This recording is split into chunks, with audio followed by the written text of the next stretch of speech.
Want to welcome back our audience here to Season 7 of Tech Conversations, presented by the Florida International University Radcliffe Art and Design Incubator. And I want to welcome this afternoon someone that I know from the media industry who is now, I think, is going to be an award-winning author. I want to say it here first. I want to welcome a former media executive for Sony Pictures and Paramount, among other things, entrepreneur and adjunct professor at the University of Miami, Eddy Arias. Bienvenido. Welcome to the podcast. Thank you very much, Maggie. Thank you for having me. Oh no, it's an honor and a pleasure for me because we haven't really been very in touch, but we obviously know of one another. I think you even interviewed me at Paramount at one point, and I saw you promoting Alicia, which is the novel that we are going to be talking about. And I started reading it. I got the book, and it really changed a little bit on my perspective, and we'll get into it. But I want to listen to some of the things that I'm very anxious and eager to know. So first of all, let's talk about your journey into writing this novel. What has inspired this story? Because as soon as you open the book, this quote stood out to me. And I think it's the everlasting question that we're so busy we don't even ask ourselves, right? So who in the world am I? That's the great puzzle. Alice from Alice's Adventures in Wonderland. So let's kick it off there. Well, let's do that because that's how the book starts, right? That's the epigraph in the book. I would say that is a very good quote that represents not only the character of Alicia inside the book, but it also represents who I am as an author. Because as you were making the introduction and you were saying, entrepreneur, lawyer, whatever, professor, author, every person has the ability to be so many other things. And at this point in my life, I wanted to explore that part of me of writing stories on paper. I've done movies before, but I wanted to see if I could grab the attention of a reader. That there's not too many today, I would say. People are not reading as much as before. So I wanted to go back to basics and write a story that would have people read, spread the word. And who knows, eventually it would turn into a movie. But my priority was to put it on paper. I'm saying the movie now because you're just saying that, but it's the book. And it's because I'll get into it in a second. You did a sort of a trailer on AI, what it would look like if it was actually being promoted as such, right? So talk to me a little bit about why it launches during Hispanic Heritage Month, given that we know the character has, her name is Alicia, right? Alice. Alicia.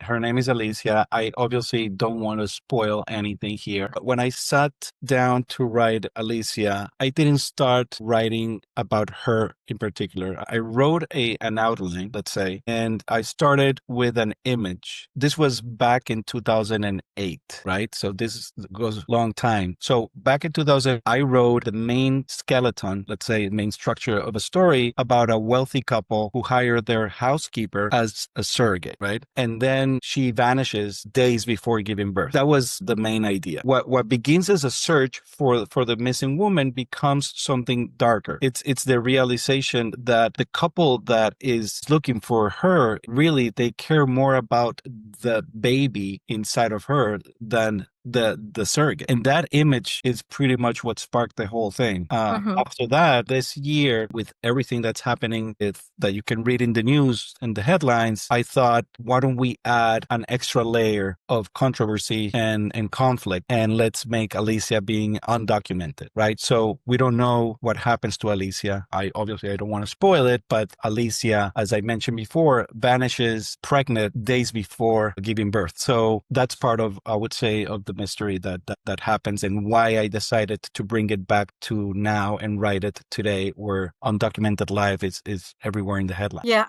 I feel like when and that's where I think people get hooked, right? When you did that promo that I saw it on LinkedIn specifically, right? Yeah. What would this look like if we were going to promote, whether it be a series or a movie or whatever you call it, generated by AI?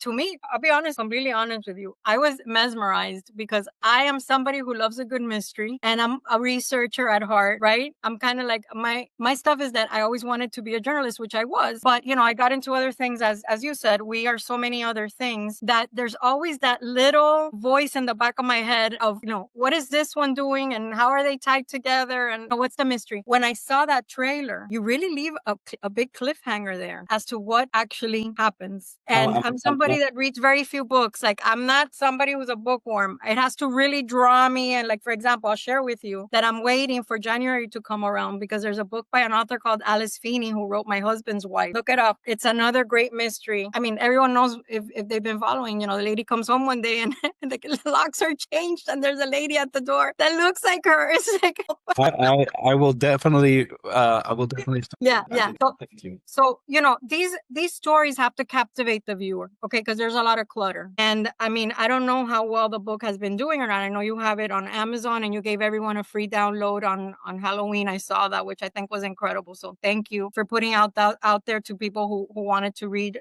the book. Let's talk a little bit about, and again, without giving too much away, because this gets really good. And I think that the breaking point there is once she vanishes, there's this whole other side to the story. Let's talk about Claire and Alicia. Like, let's talk about the two characters because these are two women. Claire and her husband, they obviously have everything. It's a ideal life, but they don't have a child. That's something that they want. They try to find the surrogate. We all know that surrogates do change their minds. We have seen cases like that.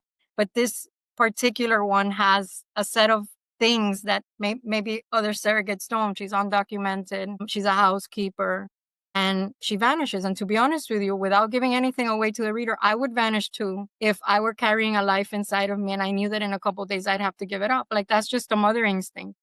So let's talk about them two specifically, Eddy. How did you profile the characters? Well, the story definitely unfolds through Claire Cooper that you mentioned. She's an elegant, polished, privileged art dealer. She owns an art gallery in Chelsea, New York City, and she convinces herself that she's helping Alicia, right? You mentioned that Alicia is the housekeeper, right? She convinces her that helping Alicia would help her, I would say, get to things that I don't want to read. Yes, don't give too much away. But that help comes with conditions. That help comes with leverage. That help comes with ownership. And I wanted to explore the story, which, by the way, is something that we haven't mentioned yet. But I'm a big fan of Alice in Wonderland. And okay. I don't think this is a big of a spoiler, but obviously Alicia is named after Alice, and there is a reason why, right? So the thing is that in this case, in Alicia, I decided to tell the story of Alice in Wonderland through the Queen of Hearts point of view, and that is Claire Cooper, right?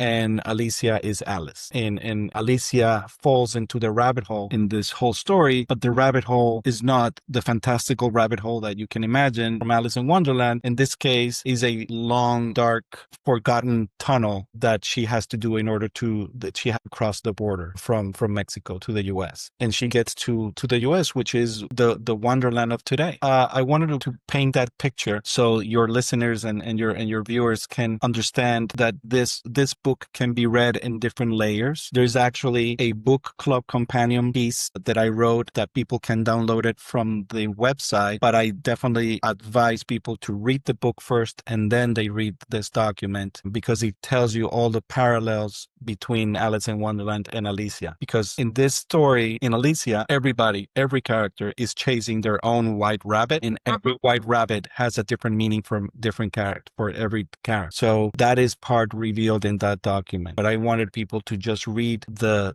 book without having, really paying attention to Alice in Wonderland at all. So yeah, in my version, Wonderland is today's New York City, basically. I think we also go down another rabbit hole. So talk to us about what the message here is for readers to take away, given that, there's different topics here. There's a marriage topic, there's wanting a child topic, there's a surrogate topic, there's an undocumented, very timely and relevant topic to what we're living today in this country. And I think, across many other places around the world. Let's talk a little bit about that. Yes. Well, certainly, as you said, Maggie, the story touches on many different topics: control, motherhood, surrogacy, undocumented life. You mentioned something important, which is the fractures that can appear in a marriage. And I would say that one of the takeaways is that privilege can sometimes disguise itself as kindness. And I do believe that it's very powerful in this story in particular, because that's one of the main ideas that kept echoing as I wrote the story. And because Claire believes that she's doing something generous in this case, right? By offering Alicia to be her surrogate, and she will get paid handsomely by being the surrogate. But that generosity is rooted in control. And I wanted readers to sit with that discomfort. I wanted to see how good intentions can become instruments of power. And obviously,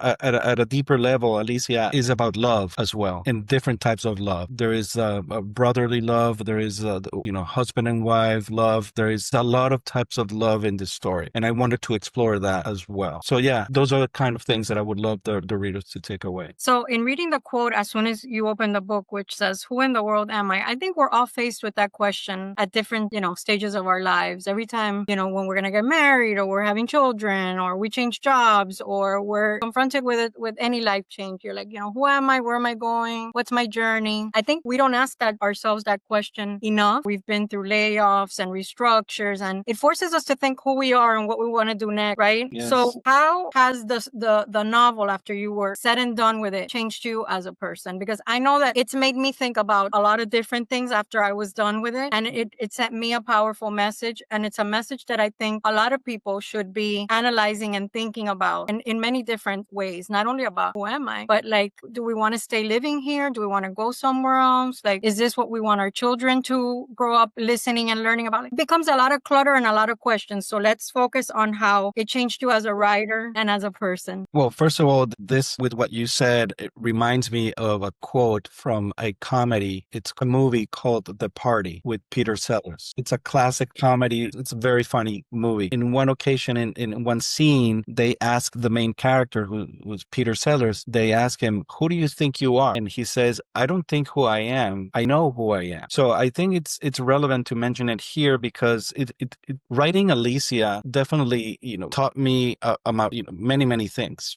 Getting into writing Alicia, like, I already knew who I was. The thing is that going through the process, I learned a lot more about myself and about my relationship with fictional characters, but also my relationship with real characters. Years ago, my mother was kidnapped for 24 hours in Venezuela. And that's where I really learned about the concept of control and letting go of control and giving your control to somebody else to help you get what you wanted, which in my case was the release of my own mother. Some of that is reflected into the story, right? Because there is a disappearance here. Yeah. And in this book. So part of that is a personal experience that I went through, and I guess I was able to bring it back to life. But I also, as a writer, I would say that I learned to stay in the uncomfortable moments, right? Not to cut away too fast, as you might do when you're making a movie. And I think that fiction really forces you to sit with silence and sometimes contradiction. And that was new for me, right? To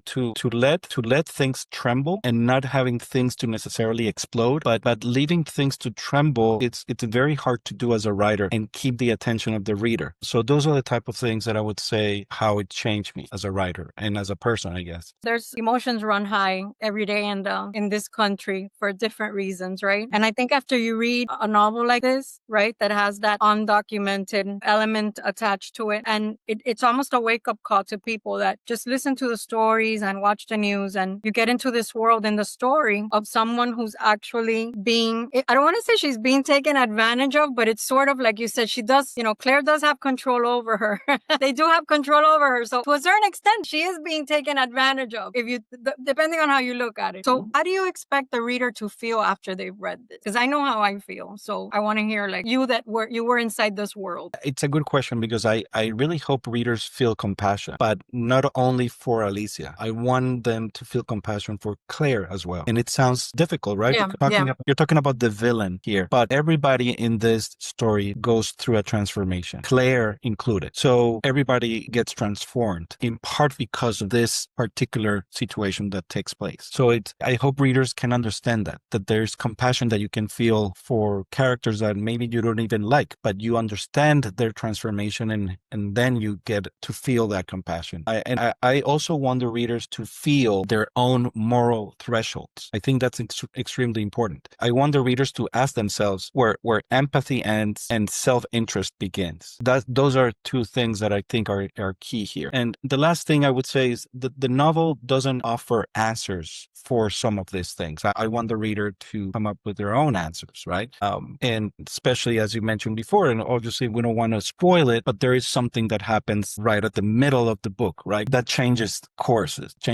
So obviously it's the importance here is how can you feel empathy and compassion for every single character. And that's obviously part of my job as a writer to see if you can feel that. You know, when you write something like that, you get into the world of these characters and their circumstances. Is there a time where you said, oh my God, you have to give it a good cry, or you felt what the character felt? And tell me a little bit about the emotional part of that. It was a roller coaster, I must say. It's an emotional roller coaster. I can tell you that I've been living with this character for months now, for months, and I've been writing nights, weekends. Every time I had the time to sit down and spend time with these characters, I enjoyed it a lot. But I also understood the responsibility of providing, as I would say, much justice as I could for each one of these characters, because every character, from Claire to Andrew to Alicia, even to Father Miller, the priest, or even Fletcher, there's the detective. There's so many characters here that I had to spend time with them and understand where they're coming from, where they're heading. And I knew the importance that they had and the impact that they had in this story. And then to top that off, every character represents somehow, I don't want to reveal too much, a metaphor of a character from Alice in Wonderland. So I had that double job of writing a story while trying to reflect these characters that are metaphors from another 160-year-old story. So yes, it was quite an undertaking. So, this is a very unique story. As someone, like I said, I'm not a bookworm, but I like my good suspenseful novels. So I know where the good ones are. Like I told you, I'm waiting for that one to come out. But we're navigating right now in the age of AI in a very complicated, situation, because I can go on ChatGPT and be like, hey, do me a 300-page novel on whatever. And I'm sure ChatGPT is going to spit it out. Tell me how an emerging writer navigates in this environment. I would say three things. One is, nowadays, you don't need to get permission from anyone. You simply don't wait for permission. You just start writing. I used to write screenplays and I shelved a lot of them. I have a lot of stories that I want to tell, but I realized that if I have a screenplay, let's say I wrote Alicia as a screenplay first, I thought that it might only be read by 10 people in Hollywood, right? And that ship has sailed. Things have changed a lot. Yeah, they have. They really have. So you can go to Amazon and do your book, because I know from experience that my dad wrote a couple of books. He was a writer, by the way. Totally different topic from yours, but he published his books through Amazon. So is that how you did it? Is that how the route that you took? That's the route that I took. Funny enough, I've been really, really privileged that I've been getting so many good reviews and some even media coverage, including your invitation here, that I've talked to talent agents now that are reaching out and they're asking me, why did you self-publish? You should have waited for me and we would have been able to get you a publishing house. And I said, well, you know what? I didn't want to wait. Now all of these tools have been democratized that anyone can publish. So I decided I'm not going to wait for any gatekeeper. I'm going to do it on my own and see how people react. It's not 10 people reading. Now it's thousands of people that can potentially read the story. So that's the freedom that really mattered to me. The second thing would be there are hundreds of tools. Not even only AI tools. There are so many tools that would allow you to learn how to write. I can tell you, and I'm going to actually give it a plug to a YouTube channel, a guy called John Fox. He has a YouTube channel called the Book Fox. I watched more than 90, probably closer to 100 of his videos. He's a fantastic teacher. He taught me so much about writing. It was a masterclass. Like I would watch every single of his videos and I learned every day something new about writing. So I use that. Right? That's YouTube and that's free, right? And it was fantastic. So thank you, John Fox, if you are in this. But those are tools that are out there. You mentioned AI, definitely, from ChatGPT to any other AI tool that you can think of, can definitely help you and develop characters or help you with structure or making sure that the story is going the direction that you want to go. There's definitely plenty of tools right now that you can use. But the third thing I would say is you need to start small. And I do believe that that's how I started with Alicia. I started small. This is a novella, right? This is a 140-page story. It was meant to be that way because I want people to read it in a single sitting, just like they're watching a movie. And that was the whole purpose of it. But it's similar to what I did when I started making movies. I started with a short film, a 3-minute short film, because I didn't have the experience. So I made a short film. And I'm very privileged to say that that 3-minute short film ended up premiering at the Venice Film Festival. And that gave me a lot of, confidence to then go and make a feature film. So you have to start small. You have to start somewhere. And then you go little by little. And hopefully you're going to be able to write more or, bigger books or longer, whatever it is. But I would say don't wait for permission. Start using all the tools that are out there. Most of them are free, and start small. I mean, it's amazing that you shared that. Thank you for sharing that. Fox, what is it? Book Fox on YouTube? Yeah. It's a YouTube channel called the Book Fox. And actually I sent a note to John, to the channel creator, thanking him. I told him that he was my unintentional mentor, editor. I polish my skills. I needed to learn, and John is a fantastic storyteller, and he really explains very well all of the, from A to Z, how to write a novel. I feel like after reading that, and you're right, it was shorter than other books that I've read recently. What's next for you? Is there a new story, an adaptation? You said you have a bunch of screenplays there. What new things on the horizon? Will we see a movie coming out about this? I would love to. Let's put it out there. Anyone listening from Netflix, Amazon Prime, Apple TV Plus? I'd love to adapt it for film or television one day, for sure. It has all of the elements. It really does. I believe that it's I think it's a very strong character-driven psychological mystery. It has all of the elements to be a good movie or a good limited series. But yes, I'm already writing my next book, my next stories. I have tons of them, but I need to really be selective. And in this case, after this experience with Alicia, I kind of know where I want to go next. So while I navigate the possibility of turning this into a movie or a TV show, whatever, I'm already working on my next projects. So we'll see. I'll definitely let you know. I'll keep you posted. Oh, no. You have to keep in touch and let me know for sure, because, I definitely want to come back and have another conversation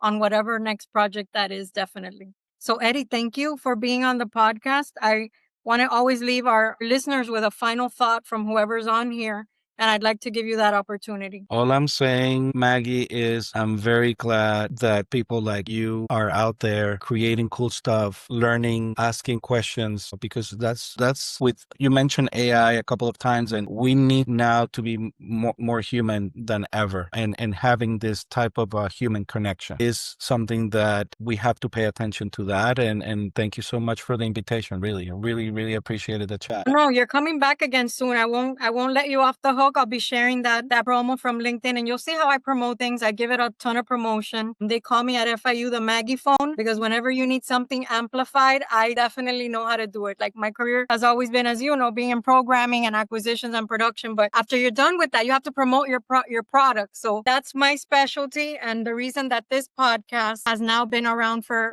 going on 5 years and going into season 8 next year. So thank you for being one of our guests. Oh, thank you so much, Maggie. Thank you for having me. And for all the readers out there, Eddy's book is available on Amazon, right? Amazon, BarnesandNoble.com, Walmart.com. I think they can go to AliciaTheBook.com and they'll see everything. Okay, we'll put everything in the post when we promote it, and everybody can go and get their copy. Thank you, Maggie. Thank you so much. Thank you to our audience. This has been season 7 of Tech Conversations.